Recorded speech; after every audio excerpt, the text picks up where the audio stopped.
नमस्कार. सर्वप्रथम आपल्याला म्हणजे मी पण नवीन होतो शेतीमध्ये, पण शेतकऱ्याचा मुलगा असून शेतीत मी नेहमी येत राहायचो आणि त्याबद्दल आपल्याला हे होतं, आतुरता होती शेतीबद्दल आणि आवड होती. मला बियाणं घेतलं जिग्ना गोल्ड म्हणून एक आमच्या काकांनी बी सजेस्ट केलं होतं. त्यांचा मित्र होता एक ओळखीचा, त्यांनी सांगितलं. मग ते बियाणं घेऊन मी रोप बनवलं. थंडीमध्ये ते एकसारखं उतरत नाही म्हणून मी हे केलं, रोप बनवलं, रोप घेतलं, रोप लावलं. 7 डिसेंबरला लावलं. त्याला बऱ्याच समस्या आल्या. ते स्प्रे, ढगाळ वातावरण वगैरे ते केलं व्यवस्थित क्लिअर.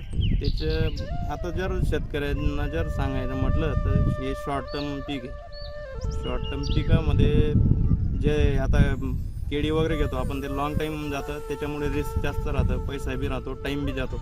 त्याच्यापेक्षा शेतकऱ्याचे जे तरुण वर्ग आहे त्यांनी इंटरेस्ट घेऊन शेतीमध्ये बारीक सूक्ष्म नियोजन करून, पाण्याचं व्यवस्थापन व्यवस्थित करून आणि खताचं योग्य मात्रा नियोजन आणि येणारे सण उत्सव आणि मार्केटमध्ये काय त्या गोष्टींचं माहिती घेऊन योग्य ते नियोजनपूर्वक त्या वेळेवर आपण रोप लावलं पाहिजे आणि हार्वेस्टिंग केव्हा येईल आपलं त्याचं नियोजन केलं पाहिजे.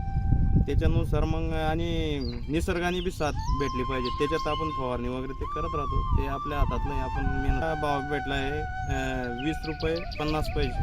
म्हणजे जे केलेलंच होतं ते सक्सेस झालं शॉर्ट टर्ममध्ये. आणि मी पहिलीन वेळेस हे टरबूज लावलेलं आहे. ती एक अशी आहे सर, जर तुम्हाला सांगायचं म्हटलं तर जर मेहनत घेतली तर इथून नफा मिळणार म्हणजे मिळणार, याची शाश्वती आहे. पण निसर्गाने साथ दिली तर, नाही तर अशक्य आहे. आपण मेहनत करतो पण मग त्याच्यासाठी नियोजन बी असलं पाहिजे. नियोजन राहिलं वेळेवर आणि योगायोग बी म्हणता येईल की ते भाव आपल्यासाठी भाव बी भेटले. म्हणजे ते मी त्या टार्गेट रमजान वगैरे ते टार्गेट करूनच काम केलेलं होतं, म्हणून मला ते भाव बी भेटले. शाश्वती ती होती. पण आता जर पाऊस पडला असता तर माझे हाल झाले असते रस्त्यांमुळे. पण तो पाऊस पडला आणि योगायोग निसर्गाची बी साथ होती आणि त्याच्यामुळे मग आपलं काम सक्सेस झालं.